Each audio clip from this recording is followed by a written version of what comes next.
Hello aspirants, welcome to जिज्ञासा IAS. उम्मीद है आप सब लोग ठीक होंगे, सेफ होंगे। शुरू करते हैं हमारी आज की lamp series learning the art of MCQ problem solving. सबसे पहले क्विकली देखते हैं कौन कौन से टॉपिक्स आज हम कवर करने वाले हैं।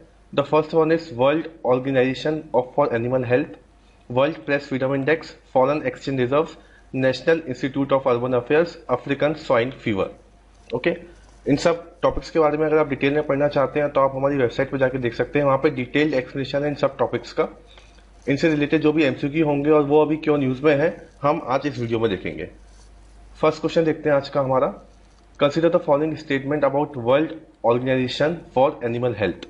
Okay, first statement, OIE is an intergovernmental organization responsible for improving animal health worldwide. Headquarter Paris, France. OIE standards are recognized by World Economic Forum as reference international sanitary rules.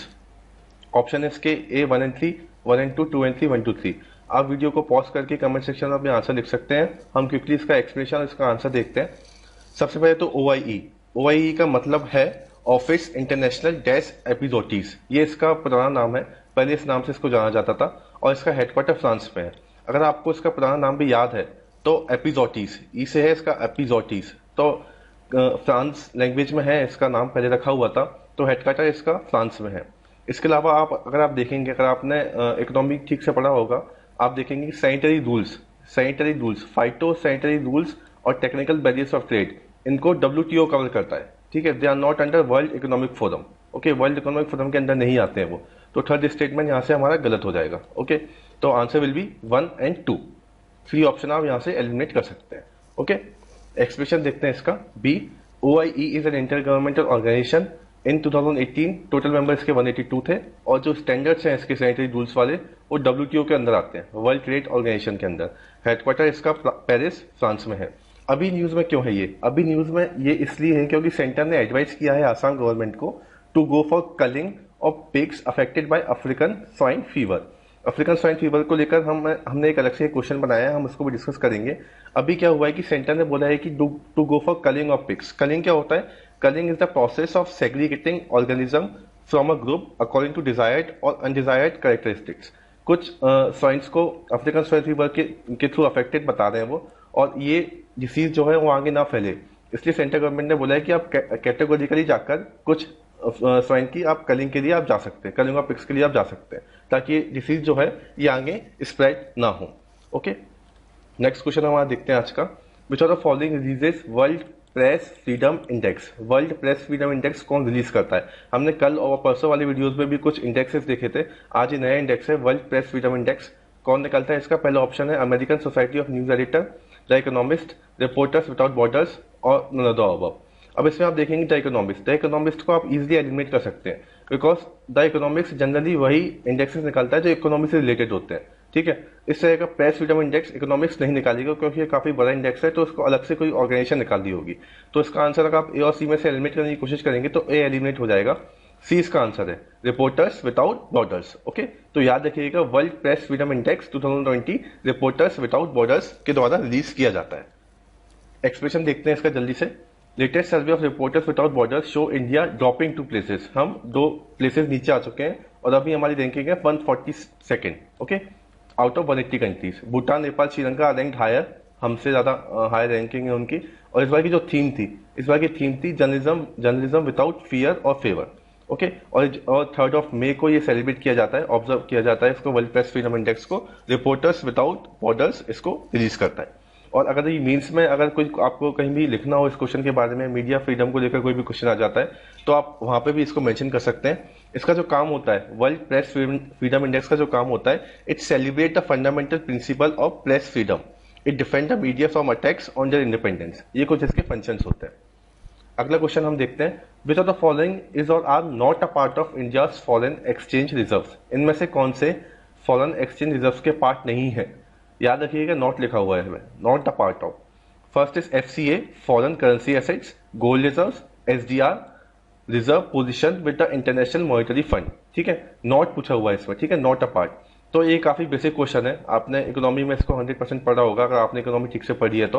Okay, तो इसका answer हो जाएगा कि सारे के सारे part है, सारे के सारे are the part of India foreign exchange reserve. तो answer would be D, none of the above.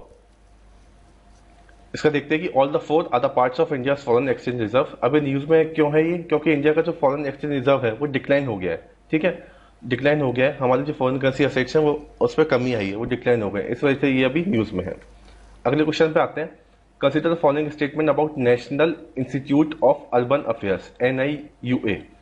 It is an institute for research, training and information dissemination in urban development and management. It is located in Hyderabad in India. Okay, तो ये काफी factual question है।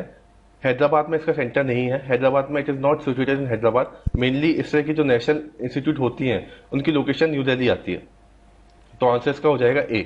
Okay, second statement इसका गलत है। National institute of urban affairs, इसका काम क्या है, research, training and information dissemination in urban development and management. Location इसकी क्या है, न्यू दिल्ली में। ठीक है, अब ये न्यूज में क्यों है, क्योंकि NMCG national mission clean Ganga और national institute of urban affairs दोनों ने मिलकर एक आइडियाथॉन बनाया है, आइडियाथॉन को ऑर्गेनाइज किया है, the future of river management. जो भी अभी जो लॉकडाउन हुआ है, कोविड-19 जो हुआ है, उसकी वजह से रिवर मैनेजमेंट पर कैसा कैसा असर आएगा, उसको लेकर इसका फ्यूचर क्या होगा रिवर मैनेजमेंट का, उसको लेकर इन्होंने एक आइडियाथॉन ऑर्गेनाइज किया था। किसने, NMCG national mission for clean Ganga और national institute of urban affairs. इसमें एक बात और याद रखिएगा, जो NMCG है it comes under ministry of Jal Shakti, ministry of Jal शक्ति के अंदर ही आता है। ठीक है, और लोकेशन इसकी मैंने आपको बता दिया है, न्यू दिल्ली इंडिया में इसकी लोकेशन है, और ऑटोनॉमस बॉडी है, अंडर सोसाइटी रजिस्ट्रेशन एक्ट के अंदर ही आता है। ओके, हमारा लास्ट क्वेश्चन देखते हैं आज। Consider the following statement about African swine fever. The mortality is close to 100%, and since the fever has no cure, the only way to stop its spread is by culling the animals. इस वजह से ही culling the animals, जो हमारा दूसरा question था, हमने उसमें देखा था। African swine fever is not a threat to human beings since it only spreads from animal to animal. Okay, ताकि इसके आगे ज्यादा स्प्रेड ना हो पाए, इस वजह से ही कलिंग करते हैं एनिमल्स की। करेक्ट स्टेटमेंट क्या हो जाएगा इसका, मोर्टिलिटी रेट इसकी क्लोज टू 100% है, और इसका क्योर कुछ नहीं है, इसलिए कलिंग ऑफ एनिमल्स किया जाता है। ह्यूमंस में ये नहीं फैलता है, एनिमल टू एनिमल है, तो इसका आंसर हो जाएगा both are the correct option. Okay, highly contagious and fatal animal disease है ये। It was first detected in Africa में सबसे पहले इसको डिटेक्ट किया गया था। मोर्टिलिटी इसकी 100% है। It is not a threat to human being, सिर्फ एनिमल टू एनिमल ही इसका ट्रांसफर होता है। ठीक है, and it is different from swine flu. इसके अलावा एक और स्वाइन फीवर होता है, क्लासिकल स्वाइन फीवर। ठीक है, ये अफ्रीकन स्वाइन फीवर है, एक क्लासिकल स्वाइन फीवर भी होता है। ठीक है, लेकिन तो वो दोनों ही जो है ह्यूमंस को अफेक्ट नहीं करते हैं, और इनके बारे में आपको डिटेल से पढ़ना है तो आप हमारे करंट अफेयर्स पर जाके पढ़ सकते हैं, हमारी वेबसाइट पर जाकर। इसके अलावा ये 5 क्वेश्चन करंट अफेयर से रिलेटेड है। हमारी वेबसाइट पर daily 5 question from current affairs, 5 question from static and 5 question from CSET daily upload होते हैं। आप वहां पर जाकर इनको अटेम्प्ट कर सकते हैं। आज हम यही क्वेश्चन देखेंगे, कल हम फिर नए 5 क्वेश्चन के साथ में आएंगे। Okay, thank you.